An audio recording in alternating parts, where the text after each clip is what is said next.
এই যে আবার যাওয়া হচ্ছে পেট পুজো করতে।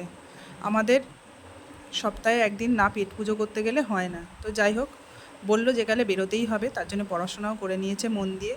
তো যাই হোক, দুজনে রেডি হয়ে গেছি, চল বেরিয়ে যাই। তো এই যে চলে এসেছি। কোথায় এসেছি জানো আমরা? দাঁড়াও নামটা দেখে বলি। ফ্রেশ অ্যান্ড ডেলিশিয়াস, এটা বারুইপুরে বাজার কলকাতার পাশেই। তো যাই হোক, এখানে বসে এখন মেনু কার্ড দেখতে বসেছেন ম্যাডাম। তো আর আমি চারিদিকটা একটু ঘুরিয়ে দেখিয়ে দিলাম তোমাদের, এই যে দেওয়ালে ডোরেমন করা।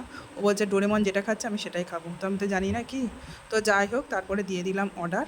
তারপরে এই যে অর্ডার দেওয়ার পর এখন পাচ্ছে না, ওয়েট করতে পারছে না। তো যাই হোক, তারপর চলে এসছে পিৎজা আর কোক, আর এটা কি মাংসের কি জানি না। আর এই যে আমি খাচ্ছি এখন পিৎজা, আমার মেয়ে তো দেখেই খায়নি। আর অতি জঘন্য, অতি জঘন্য খেতে। আমি জীবনে এরম খাবার খাইনি। আর আমার মেয়ের কাছে তো সবই ভালো লাগে, কিন্তু মোটেও খাবারগুলো একটুও ভালো ছিল না।